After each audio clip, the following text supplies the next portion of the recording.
एक समय की बात है। लौंकार नाम के छोटे से गांव में हरी नाम का एक कुम्हार अपनी पत्नी और बेटे के साथ रहता था। वो बहुत ईमानदार और अच्छा आदमी था। उसे मिट्टी के सुंदर बर्तन बनाना बहुत पसंद था। उसकी दुकान अलग अलग रंगों और आकारों के बर्तनों और फूलदानों से भरी हुई थी और गांव के लोग अक्सर उन्हें देखने के लिए उसकी दुकान में जाना पसंद करते।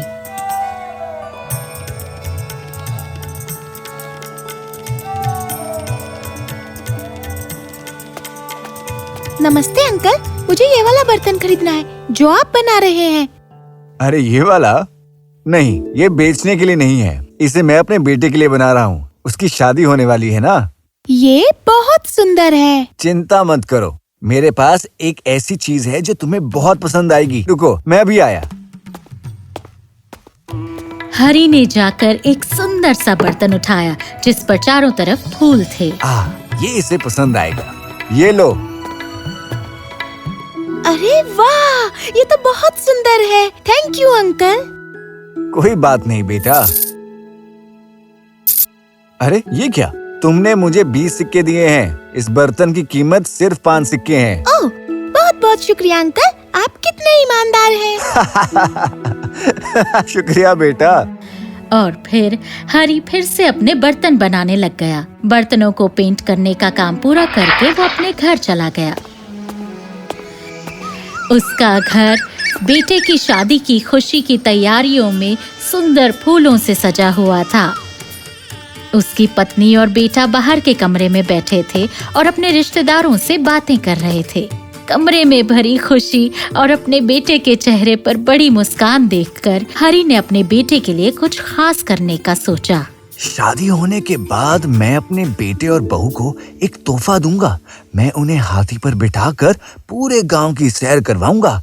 उन्हें बहुत अच्छा लगेगा। गांव में एक महावत था जिसके पास हाथी था। कुम्हार एक दिन के लिए हाथी उधार लेने के लिए उसके पास पहुंचा। मेरे हाथी से कुछ पैसे कमाने का ये बढ़िया मौका है। जी जी हुजूर, मैं कल अप्पू को बारात के लिए तैयार करके ले आऊंगा। शुक्रिया। अगली रात पूरे शहर में दूल्हा दुल्हन के साथ बारात निकाली गई। उस बारात में बहुत से आदमी, औरतें और बच्चे थे और वो सभी धीरे धीरे चलते नाद स्वरम के संगीत का मजा ले रहे थे। नाद स्वरम का मतलब है एक गीत जिसमें ढोल की थाप होती है, किन्नारम, शहनाई और मेलम की मदद से घंटियां बजाई जाती हैं। किन्नारम में धातु की घंटियां होती हैं जो टकराने पर एक लयबद्ध ध्वनि पैदा करती हैं। शहनाई बांसुरी की तरह एक प्रसिद्ध संगीत वाद्य यंत्र है और मेलम एक तबला है जिसे ताल के साथ हाथ में रखकर बजाया जाता है। सभी लोग बारात का खूब मजा ले रहे थे। जब लोग नाचने में मस्त थे तभी हाथी एकदम से नीचे बैठ गया। अरे बाप रे, क्या हुआ? ये बैठ कैसे गया? मुझे नहीं पता, ये अभी तक तो ठीक था। तुम लोग ठीक हो ना? जी पिताजी। बेचारे अप्पू को जमीन पर इस तरह गिरता देख बारात में मौजूद सब लोग बहुत दुखी हुए। बहुत बुरा हुआ, लगता है ये बहुत कमजोर था। लोगों ने पानी ढूंढा और जल्दी से हाथी को पिलाया। अप्पू पानी पीने के बाद भी कमजोर था और गिरने से उसे चोट भी लग गई थी। कुम्हार को बहुत बुरा लगा और वो इस बारे में बात करने के लिए महावत के पास पहुंचा। बीच रास्ते में ही आपका हाथी अचानक बैठ गया। महावत जी, मुझे बहुत दुख है। गिरने से उसके पैर में चोट लग गई। अप्पू मेरा दोस्त है, तुम उसके साथ ऐसा कैसे कर सकते हो? मुझे माफ कर दीजिए, पर मैंने जानबूझकर ऐसा कुछ नहीं किया जिससे उसे चोट पहुंचे। मैं तो सपने में भी किसी को चोट पहुंचाने के बारे में नहीं सोच सकता। ये गलत है। मैं कल कोर्ट में जाकर जज को इसकी शिकायत करूंगा। वो ही बताएंगे कि मेरे दोस्त को चोट पहुंचाने के बदले तुम मुझे कितना हर्जाना दोगे। महावत वहाँ से चला गया और अप्पू के इलाज के बारे में सोचने लगा। वो उसे जानवरों के डॉक्टर के पास ले गया जिसने अप्पू के पैर पर मरहम पट्टी की। ओ मेरे प्यारे अप्पू, मुझे माफ कर दो, उसकी वजह से तुम्हें दर्द पहुंचा। पर मैं वादा करता हूँ वो कुम्हार इसकी कीमत जरूर चुकाएगा। ये कहकर अगले दिन वो कोर्ट में गया और कुम्हार के खिलाफ शिकायत दर्ज कर दी। बताओ हमें, कल रात क्या हुआ था और हाथी अचानक कैसे गिर गया? जज साहब, इसका हाथी अप्पू, जिसे मैं लेकर गया था, अचानक से रास्ते में गिर गया जब दूल्हा दुल्हन पूरे गांव में उसकी सवारी कर रहे थे। सच कहता हूँ, मैंने जानबूझकर हाथी को कुछ नुकसान नहीं पहुंचाया और मैंने महावत से माफी भी मांग ली थी। इसने मेरे अप्पू को चोट पहुंचाई है। माफी मांगने से कुछ नहीं होगा, इसके लिए हर्जाना भरना ही होगा। क्या कहा, हर्जाना? शायद आपको पता नहीं महावत जी, किसी भी जानवर को चोट लगे तो उसका हर्जाना नहीं मिलता। जानवर कोई चीज नहीं जिन्हें पैसे के लिए इस्तेमाल किया जाए। उनके अंदर भी जान है और हमें उन्हें पैसे या मनोरंजन के लिए इस्तेमाल नहीं करना चाहिए। ये इंसानों की बेरहमी है। अगर आपको अपने हाथी की इतनी परवाह है तो आपको उसका ख्याल रखना चाहिए था। हाथी को चोट तब लगी जब वो गिरा, और वो इसीलिए क्योंकि वो कमजोर था। जी जज साहब, ये मुझे मालूम है। मुझे उसका ख्याल रखना चाहिए था। ये बताओ, तुमने अप्पू और उसकी सेहत का ख्याल क्यों नहीं रखा? बात ये है कि अप्पू मेरे परिवार का हिस्सा तब से है जब से वो छोटा बच्चा था। हम बहुत करीब हैं, पर पिछले कुछ सालों से मेरा काम कुछ ठीक नहीं चल रहा और उसकी वजह से मैं अपने परिवार का भी पेट नहीं भर पा रहा हूँ और अपने अप्पू का भी नहीं। मुझे ये बात सुनकर बहुत बुरा लगा दोस्त। समझ गया।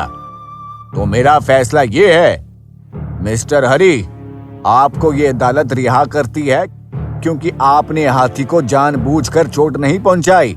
पर हाँ, आपको 1000 रुपए का जुर्माना भरना पड़ेगा क्योंकि आपने एक जानवर को मनोरंजन के लिए इस्तेमाल किया। जी जज साहब, मैं अपनी गलती मानता हूँ। जानवरों को मनोरंजन के लिए इस्तेमाल नहीं करना चाहिए। और रही बात हाथी की, गांव अप्पू के रहने के लिए सही नहीं। उसे वाइल्ड लाइफ सैंक्चुरी में भेज देना चाहिए, जहां उसका ख्याल रखा जाएगा और उसे बसाया जाएगा, और धीरे धीरे वक्त के साथ उसे वापस जंगल में छोड़ देंगे। पर वो तो मेरा दोस्त है, मैं उसे खुद से दूर नहीं कर सकता। वो तुमसे दूर नहीं जा रहा, वो अपने घर जा रहा है, जंगल में, जहां उसे होना चाहिए। यकीन मानो, इसी में उसकी भलाई है। जंगली जानवर जंगल में ही रहने चाहिए क्योंकि यही प्रकृति का नियम है।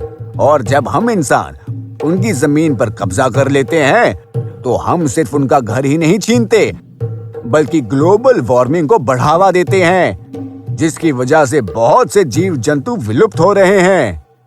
जानते हैं, मैंने इस तरह से कभी सोचा ही नहीं। मेरी आंखें खोलने के लिए शुक्रिया। और मैं शायद थोड़ा स्वार्थी हो रहा हूँ, पर एक बात बताइए जज साहब, अगर वो मुझे भूल गया तो मैं ये बर्दाश्त नहीं कर पाऊंगा।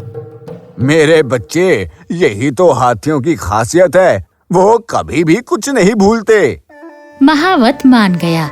वो दुखी था क्योंकि वो अपने दोस्त अप्पू को दूर नहीं भेजना चाहता था, पर उसे ये भी पता था कि अप्पू जंगल में अपनों के बीच खुश और स्वस्थ रह पाएगा। इसलिए वो घर गया और उसने अप्पू को अलविदा कहा। अप्पू को वाइल्ड लाइफ सैंक्चुरी ले गए, जहां उसका ख्याल रखा गया। महावत उससे मिलने जाता और जाकर अप्पू को गले से लगा लेता। उसने अपना आदमी रखा था जो अप्पू को रोज खाना खिलाता था। तालाब में ले जाकर अप्पू को नहलाता भी था। हाँ, मुझे देखकर खुशी हो रही है कि अप्पू अब बिल्कुल ठीक है और खुश भी। कई महीने बीत गए और अप्पू अपनी प्रजाति में घुल मिल गया। दूसरे हाथी उसके दोस्त बन गए और वो उनके झुंड का हिस्सा था। उसे जीवन साथी भी मिल गई। चिमची और अप्पू दोनों महावत से मिलने जाते जब वो वहाँ आता। ओह अप्पू, तुम्हें तो यहाँ बहुत सारे दोस्त मिल गए हैं। मैं बहुत खुश हूँ। ये लो, ये खाओ, और ये तुम्हारे लिए। और इस तरह अप्पू जंगल में खुशी खुशी रहने लगा, अपने दोस्तों और नए हाथी परिवार के साथ। वो जंगल में घूमता, खाता और हर चीज करता जो एक जंगली हाथी करता है।